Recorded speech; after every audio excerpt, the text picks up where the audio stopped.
Aku sing lagi pertama kepetuk ini loh, yang dari Ponorogo ini loh. Dari Ponorogo. Ini loh, ini loh. Yang mana ini? Iya, ini. Wah, putra daerah. Nek ini orang beda. Nanti saka kana. Heeh. Baik aturan jeneng di Banten. Jeneng kata dak.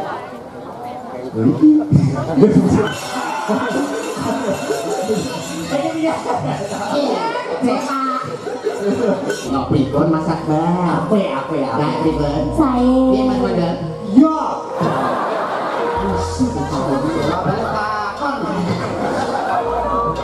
Umat sono-sono teman-teman.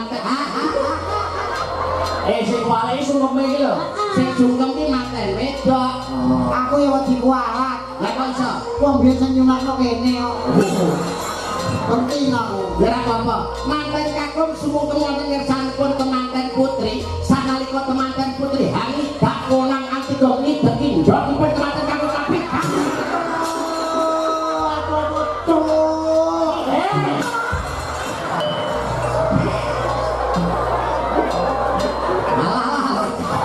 Pak Lurah. Pak Lurah. Nah, lagi siji. Iya. Lho kan demi Pak Lurah pisan kok bener. Ya ora dinggo. Kene. Balik. Minggah madan sininggil Binakurata. Sang Narendra Mudawani sajuga. Kawis dene. Lah ora aku. Manten putri badhe keterangan manten kakung wonten ing UGD. Kowe wani buktekne nek ganteng kowe. Wani lho. Ya sampai pada masyarakat suara rakyat suara Tuhan. Pripun bapak-bapak, ibu-ibu? Urung takon sawu. Urung takon sawu. Ayo. Bapak-bapak, ibu-ibu, kula karo Mas Akbar ganteng ndi? Mondol karo abang ganteng pundi? Jujur wong sing kena dinyang mek kowe kok. Balik kok ora garane to iki. Perkara galan kok iso. Walah. Kowe digenderin lho. Pasne rada tegak. Oke tegak aku bener. Yo tegak. Bedela Iratmaya.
Wilujeng dalu Mas Akbar. Wilujeng dalu Mas Yudo. Alhamdulillah wa syukurillah saged kepanggih wonten ing Desa Grogol dalam rangka selang ageng. Selang ageng. Hebat luar biasa. Luar biasa Mas Yudo. Kula munggah panggung panggah dikawal karo Linmas tuwek. Limas ya Mas ya. Limas ket 5 tahun wis alah kula pun teng mriki tanggapan enten ping 6 sing awal nggih. Pak Dianto karo Tumingal. Kowe biyen panggamu ora ganti-ganti ya. Alah ngono kok ya ora pensiun lho. Wong untu ora duwe lho. Ya ngono kuwi biasane saya sepuh ki mergo saya ora neko-neko Mas. Saya ora neko-neko apa wong Pak Tumingal beli ra umum. Kok iso beli lho? Lah itu kan di samping dadi Limas. Beliaunya kan ya juga kadang dadi komentator bal-balan, komentator poli. Pinginane diserempet truk ngene. Oh Pak Limas kuwi? Pak Tumingal. Rencana Pak Tumingal ki ora komentator poli, ora komentator bal-balan, malah enek sing telepon arep digawa ning Iran. Kok iso tekan Iran barang lho? Anu kon komentator perang.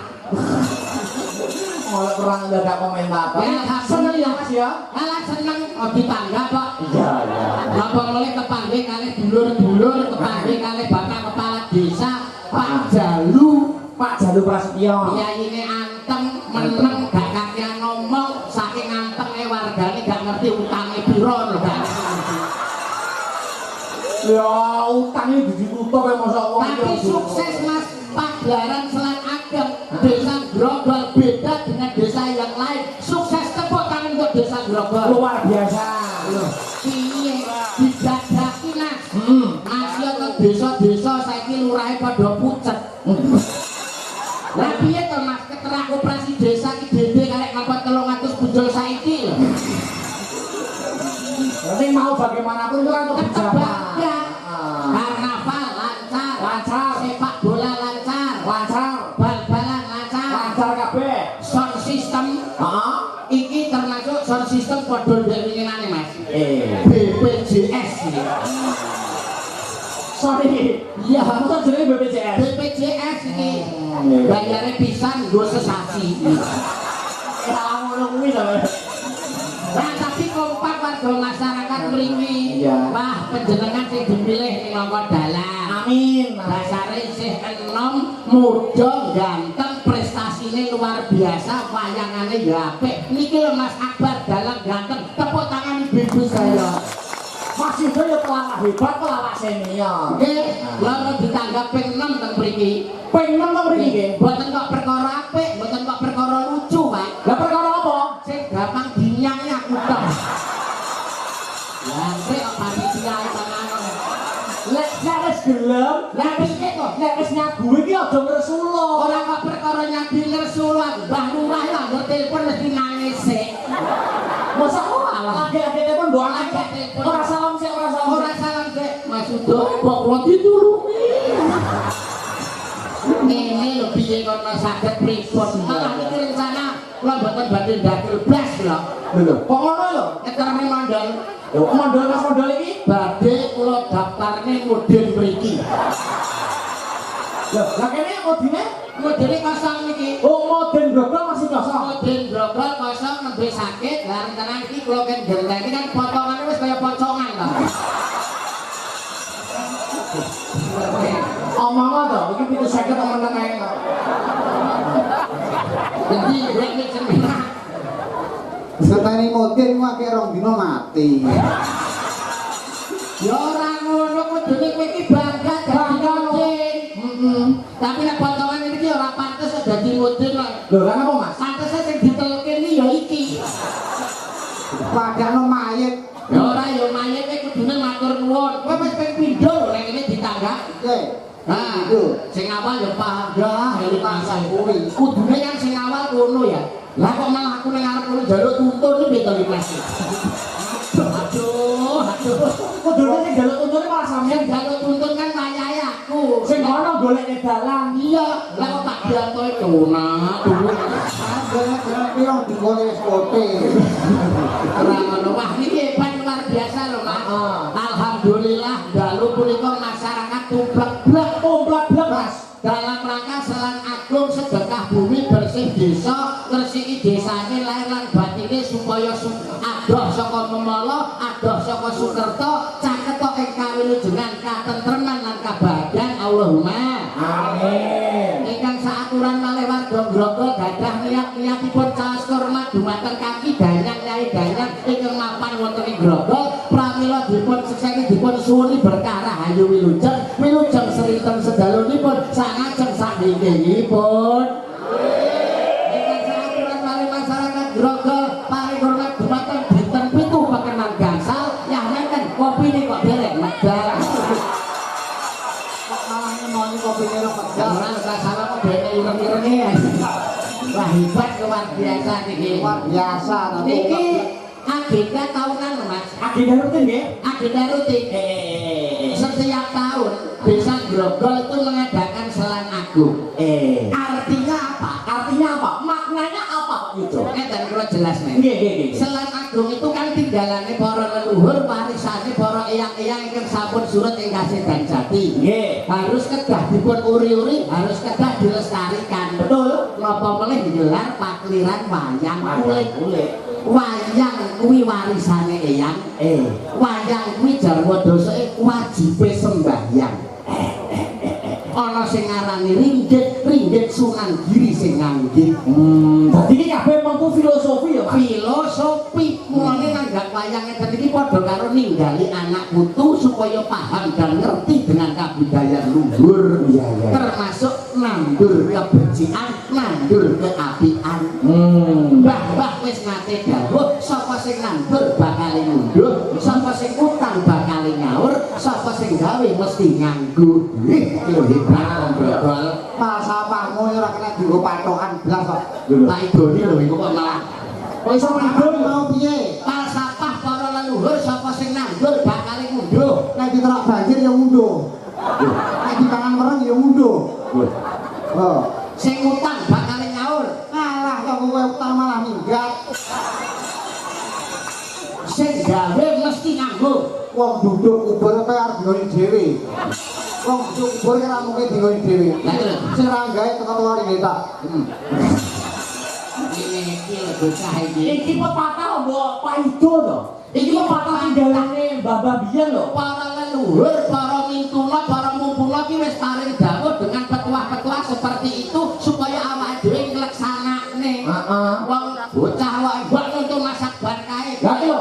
Piyayine gagah, ganteng, nganggo blangkon ya ketok bagus. Nek kowe ndas karo blangkon gak rukun iki. Mas ngono kuwi sampeyan sebagai sepelane, sampeyan sebagai rekan kerjane mbok golekne blakon sing ukurane pas. Lah dadi iku kan bisa jatuh to Mas. Kok bertahun cuman mrene kok blangkon karo ndas kok gak akur ki. Iki jane sing elek blakone apa ndase? Dasku apa blangkone? Loro kabeh. Kok loro kabeh lho. Wong iki mau kok omah ya pas kok. Lah bar tekan kene kok mlodho. Bareng tekan kene iki hawane adem, ndak ora muncret. Apa enek Dasar siswa. dasok mungker iki lho. Adem. Sing tak karepne nuwun sewu nggih Mas Akbar. Kados pundi Mas Yudo? Awake dhewe iki piyayi Jawa nyandang menganggo ngono dadi sarana membangun diri pribadi. Keras. Wong iki anggon-anggone apik mesti disawang ya ketok becik mergo ana pepatah ajining diri saka lati, ajining raga, Saka busana, ajining awak, saka tumindak. dene ya ngerti. Ya ngerti. Sa- Wong iki ajining diri, Saka lati, ajining raga, saka busana, ajining awak, saka tumindak. nyonto Mas Akbar. Iya. Ajining diri saka lati, lati suarane kepenak.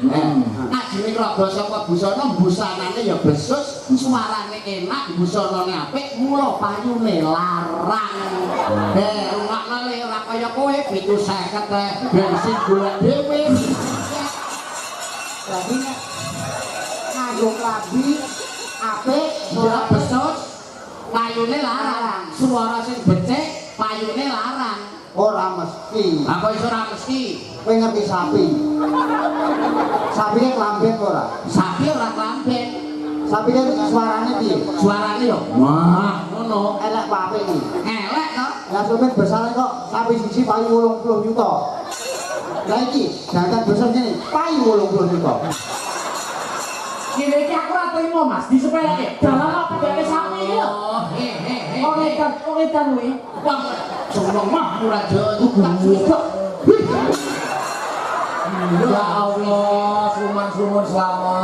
Bosane ayo gale hasem enek ndas kok kaya kentang. Mawon. Lah malah ibu ngarani jare kaya latu-latu. Ya ngawur sih. Lah kok ngawur lho? Iki dudu kentang, dudu lato-lato. Lah iki apa? Iki ngono tahu bulat.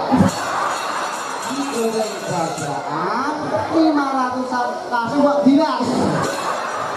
Dengar bila das mulya sapa. Iya lato-lato. Ajine raga saka busana nyandang besut suarane apik payune larang. Larang. Alah sapi ora nganggo klambi, suarane moh ngono ta ya payune 80 yuta. Iki 80 yuta kayu.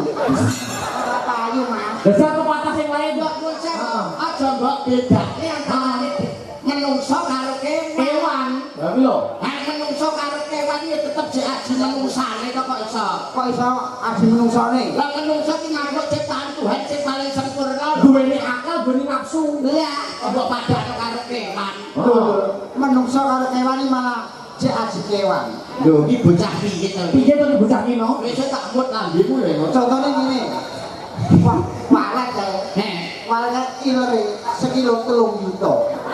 walek ilere sekilo Sekilo payu 3 telung yuta. juta ya. Jajan ilermu kadon. Sopo si aji Celok Mas Do, aku dipadane sapi sampean padane malet. Padane walek iki Kurang ajar, kurang ajar. ya Allah Gusti, ya nek walek ilere sekilo sekilo 3 yuta. Lah nek ilermu apa payu sopo buku. ilere sampean malurah sampean padane. Aja meneh kok karo kewan. Lah karo apa? Karo kentang iki lho si aji kentang awak. Lho, Mas Akbar. Lah iya. Wong awake dhewe karo kentang kok jadi kentang. Kalah si aji kentang. Masa menungso padane badane karo kentang lho. Sampeyan karo kentang aji kentang Mas. Kok iso? Kentang diade karung dipikul gone pasar dinyang wong. Lah nek sampeyan dipikul sapa yang menyang? Batang Hei! Kurang ajar Mas. Kurang ajar. Masa ada masa ada gelang dipikul. Jadi jatuh. Lho ya gelang dipikul. Dipikul. si aji kentang. Nuwun sewu Mas Akbar. Ora terima bilane Mas. Sesama seniman, sesama budayawan, padha-padha golek ekonomi nang isore terop. Ora terima aku. Ora terima. Bilane aku Mas Do. Ya bener kaya ora trimo. Kenapa? Aku yo ora ngirim. Maksudnya ora terima karo omongan ngono nek. Saya punya argumentasi lain. Apa? Dalang iki ya, sebutane wae kiai dalang. Lah iya. Terus Dalang kuwi tugase mudal piwulang. Piwulang sing becik ayo dienggo, sing ala ayo ditinggalno. Mula sing nyebut kiai dalang. Dalang kuwi gawean sing abot.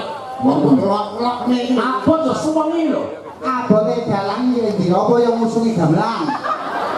Apa lama gebok?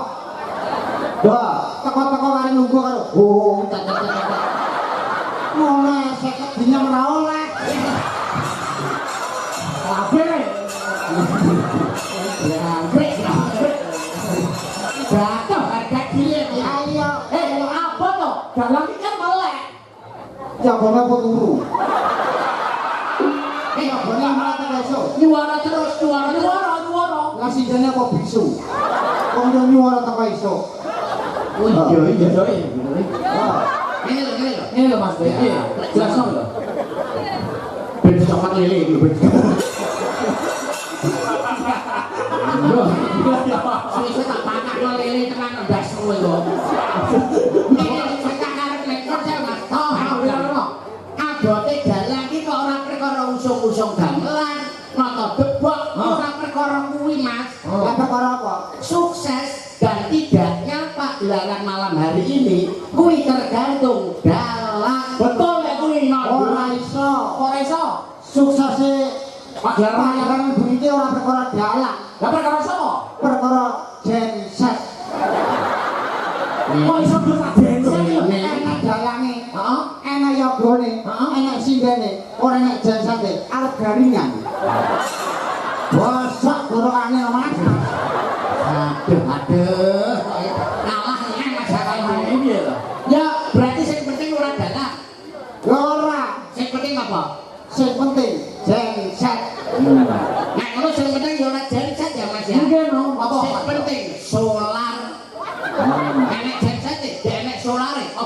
uyui jesekmu. Solar. Nek ngono sing penting ora ning solar tok. Sing penting apa? Sing penting pom. Beto, layangan dong, tekan pom barang lo. Lho piye ngono? Masa? Enek solare, enek pome, nyambung lagi. Ngono karo brambang. Lah enak mah. Berarti sing penting apa mau? Pom. Nek kalau berarti sing penting ora pom. Lah apa? Sing penting lemah utawa bumi. Nek nek bumi, mbok pincapne di pommu. Bumi penting. Bumi penting. Nek ngono sing penting ora bumi tok. Lah sing penting apa? Sing penting Allah Subhanahu wa taala. Wis entek. Wis entek ana sing umuli Kok no. parakan krono ya wis entek. Lah ra tau didek nek ngono ya semang untung mung engkel. Mangsa. Iya yo, aku dandanane. Ngeyelan. Ngeyelan. Heeh. Wong iki Mbok ning kene iki kamruh iki penting, akademisi penting. Awakmu ditekani rene iki seniman-seniman, kuwi mergo sakan pintere awake dhewe. lah Pintere ngono kok ndi? masa kowe iki pinter lho. Masa kowe iki S2, kowe lagi S1. Iki asabrata, Asabrata. sinden iki minimal S1 kabeh. S1 kabeh iki. Syukur lho. Lah iki yo, iki yo. Iki sing tuwa iki. Heeh. Nih, Iki malah enek S7. yuh. S1 aku S2 S pilek kowe.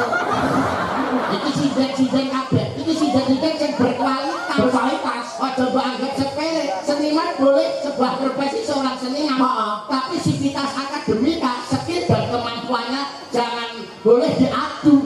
Oh, boleh betul. Loh, umpama nuwun sewu Mas Akbar. Heeh. Mas Mondo iki diwenangne milih presiden sing sakmene akeh. Sing mbok pilih sing ndi? Sing kok pilih sing ndi? Ya sing iki. Dodol, iki disiapin. Anake mrono.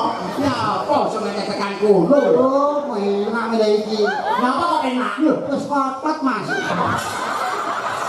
Iso wis kotak iki lho. Milih sing iki wae sebelah kene nganti tekan kono. Lah khusus sing sebelah kene iki kok khusus nyembah laler mengen. Bangi lawan pengaruh dirubung laler. Dipun keparengaken jumenengaken laranggono. Karena suka pari suka geguyonan sesarengan keran kanca-kanca astabrata wong suwe ora jamu. Sik, aku sing lagi pertama kepetuk ini loh, yang dari Ponorogo ini loh. Dari Ponorogo. Ini loh, ini loh. Yang mana ini? Iya, Ini wah putra daerah. Nek ngono ya rada beda. Wis saka kana. Ah, Baik aturan jeneng ya Pak ya. Jeneng kata Pak.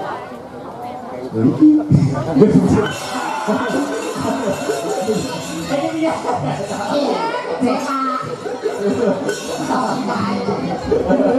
Iki wae. Saking Ponorogo ya. Iya. Diaturi jumeneng Lagi pisan iki petok mulo di dhisik nih. sepatnya beda. Napa iki? Sedurung tamu kadung sumawana putri ingkang dalu punika keparengan derek angger-angger swasana lumantar asta brata. Jenenganipun prisangat mojo temanten kekalih yen kinandra pandaya campuk ingkang punya jroning balubang kodhok ngorek. Ya.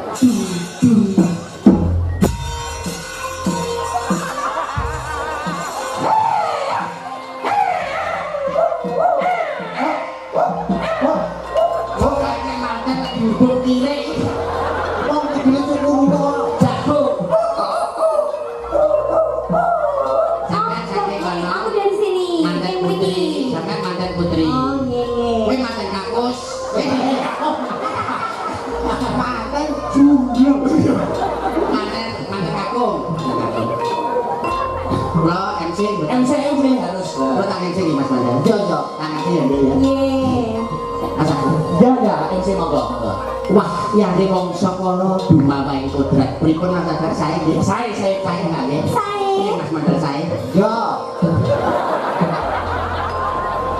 Nalika semono ana sifat jalutan api wanita ingkang gebyo alami madya nganti alami dewasa mestuti ilo jaring para dina pripun Mas Akbar. Apa ya? Lah pripun? Piye Mas Saya. Mandan? Yo.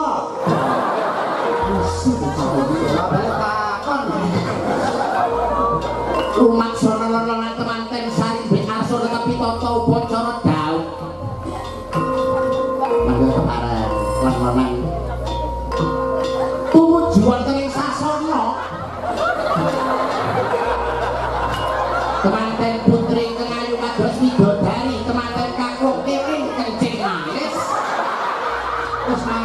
sing gagal Sing gagal kok ngene iki lho. Oh, mantere wedok miskin iso. Ayo. oh ngene kok jarene Sampeyan sing bagus ngono Mas sing gagal. Gagal. peniki saingan kan ini Mas Dianto lho Mesem sithik, mesem sithik. saya Nah, ngono. kenal karo Mesen lah bener kan Mesen Loh, bojone koyo ngene iki piye? lon-lonan dari lolongan sono temanten saring beli arsone ke berita ribon mahat ribon saya ya Saya. Tantau pacara gap hanya tapi ada diri donekan sampai kepala temanten kekalah ikan sami picak ribon Kamu bablas lho. wong kedua salipan sintangan ya ayo gakok rinangkul kilempit kempit kok di tengah lurus goblok Gon sewu gambar sawatan dia Sawakan. Wah, di sini di kota dijanopi. Tradisi. makanya sakit pasnya matane Mata. Lah niku mboten beto? rasa Mboten beto. pasnya matane ya kalau banter aja yuk gak apa-apa Bener. lon-lonan dini lon-lonan solo tambet ribon mas saya sarimbit alkohol itu gue wacara datang ku ing catur mitra handaya kalau gaya pangari bawa sakolok lu melawi astane hambalan kakal kabar kakal Sabar. Wis ora ngono tak urut. Lah jare mripate wae. itu mata Lah, bingung lho ayo kita wapuk bahasa bahasa Lalu mana lagi? Balang kena mataku. iki balang yang gantal mas bandung nganggo suruh nah sesuai aba-aba MC. Orang anggo suruh. suruh gak enak ganti gedang Gua tinggali botol. oh jalur bakal Kok dilulu kowe. lon-lonan bikon mas saya Ate gede ate. Oh. Temu kapan? Kok ora temu-temu. tenaga kami tinggal repepeh Kayak apa, Bang? saya gitu Saya ini jalan ini. lon-lonan bini lalu naksono sang pujang gani gaut Iya. kemarin hangut cau nangkram sakti ibu rahayu Wah iki. gonggo trigonggo bergo mendak kolo sirno Assalamualaikum salam kedok bosok ya iya kang rasen bilang sakit Sukerto ilang sakit bilai salam Wah, belak. Wah, belak. Wes lang belak. Wes kok belak. Belak. Sampai adus. lon-lonan dari lalu naksono sak ngandhap pripun mas sae karo agung temanten ngoni di berkah pangestu suwu kemboten Wale. Itu balik berkah pangestu suwu temanten Sing wale sungkem iki lho. sing jungkem ki manten wedok Aku ya wedi kualat. lah kok iso Wong biasa nyunatno kene kok. Penting aku. Ora apa-apa. Manten kakung sumu kemonten ngersanipun temanten putri, sanalika temanten putri hangi gak konang anti dongni deki ndokipun temanten kakung tapi Aku betul.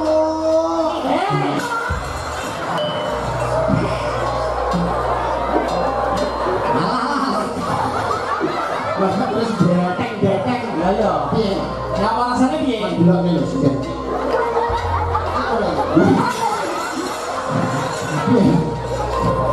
Kita pangkah lho. Alurah. Salah jalan alurah. Ngapa ada? Kak kok delok alurah lho. Cek ora. Lah suarane piye to? Muni maktus. Coba jajan. Pak Lurah sing bingung to. Kan keduran lho Pak Lurah. Parah. Nah, tak hiji. Kare siji. Iya. Lho kan demi Pak Lurah pisan kok ben. Iya ora diggol. Kene. Balik. Minggah madan sini Mudu warisan juga. Kawis tinggal gandul.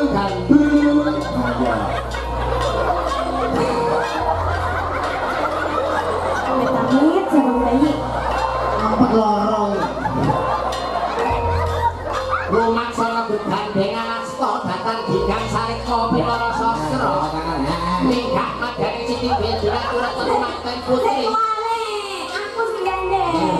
Laku manten putri badhe keterangan manten kakung wonten ing UGD. Manten anyar wae. Lah manten anyar penyakitan lho kok iso. Kalurah. Napa? Enten kamar kosong. Apa? Lho barang anyar yo langsung. Langsung. Begandengan asta manten sanjek pinunggel gamelan luka nonton. Oh. Sah dadi manten. Kosong. Mon aku. Masa bojoku kaya ngono. Iki karo apane? Anu iki nih, sirahe. Lho, ora ngerti khasiate. Napa? Kowe ora ngerti khasiate ndas gundul. Apa? Tak dudu ibu iki. Apa? Khasiate ndas gundul kuwi nek ngisor ora ngatasi, nganggo sing gundul. Kok apane, Dok? Ya diusap-usapne. Ah, bosok kowe kok iso. Ketembangan, ayo, nembang. Jenengan apa Mas Mandal sing gandrung? Ayo. Mas Mandal. Mas Mandal digandrung. Iya. Arase apa sendro pelok? Apa Mas? Mumpung pelok. Wajah mau pelok ya. Ora slendro ae to, tapi slendro. Hah? Slendro ae lho. Lindro. Slendro lho duwe kamar sari debagong, tapi slendro. Kita gitu Mas. Hebat nak. Diagem to. Lakon iki. Lakone dikone larang-larang iki digo sing beses ora. Aku rasane piye mau aku ya Mas? Manten anyar mesti rasane mau wae. Lah kene kuwi lho. Apik kowe. Sane boten klodo, ngeten nak kaya bunta dewa. Lali werkudo. Nah. Sinebut Ya nek. Sembarang wis ayo. sinebut pahlawan putri. Suarane apik, Mas. Tapi raine sing elek. Nek pengen apa ya dicek kono. Tema apalan pirang dina Mas? Hah? Tema apalan pirang dina? Yo wis enek 3 tahun. Tak kira 2 dina bae malah 3 3 tahun. tahun lapal-lapal. Ya, ayo. Sriuning mustika Tuban. Semalah dengan loja-loji. Udah Juli. Sri kuning mustika tu. Marai. Larang. Arep marai. Ora. Kaya pinter-pinter dhewe Apa marai. iki boten. Aku wis hafal. Sriuning mustika Tuhan. Tuban. Tuban. Wong Tuban yo anu nyembah Tuhan.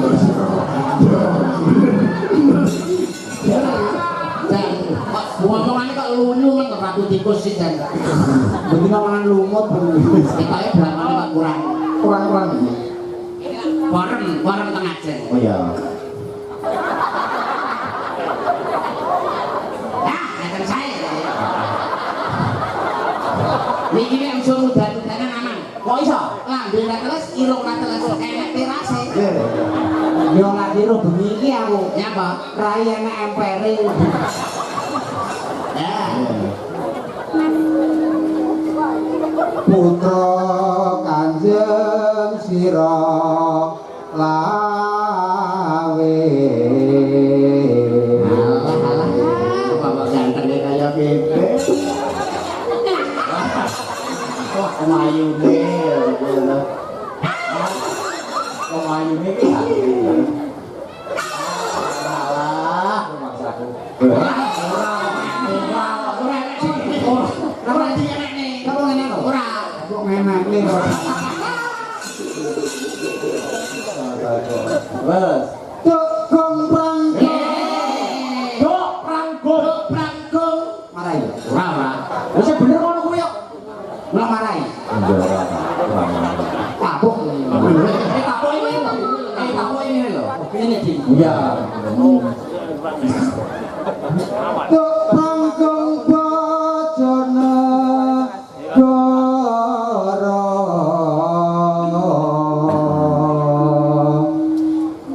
ngebelo Bebelo. marahnya sih gandrung piye gandrung mau nek pengen kudu silah ngono ganteng ora di pacar ngono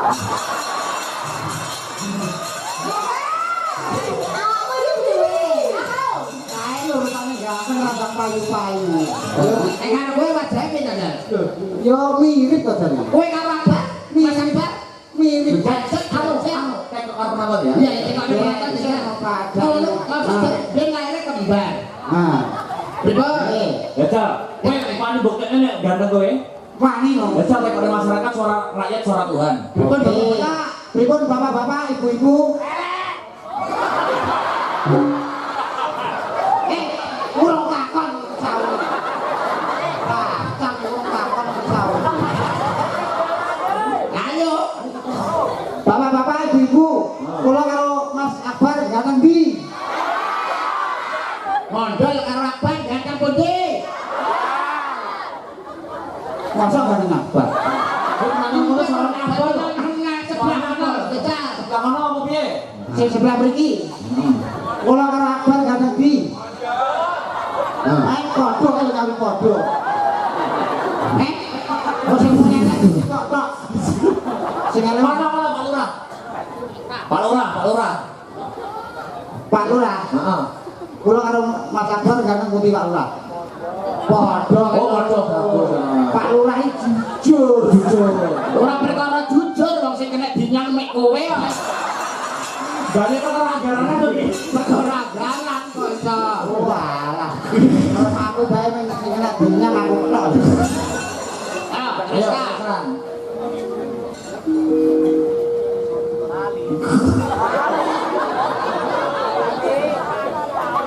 bebelo bebelo pirat moyo Dipase. bebelo Digenderin lho, Pasne digenderin. nonton cedhak. Oke, ngejak aku gender. Yo gender. bebelo pirat moyo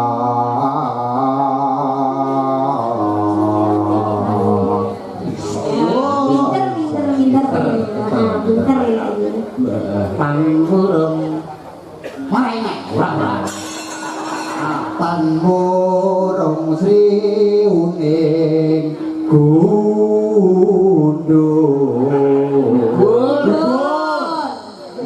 gugur terus dipotong rambutnya tadi gundul Terus tadi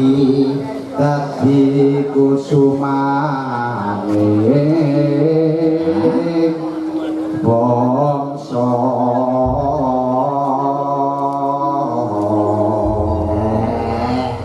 dibacet iki, balik lagi. Dawane napa derek mangga. Nah, langsung dawane mau ora ono apa. Ya. Ya, buka celuk, monggo, Mbak Vera. Oke.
Ndake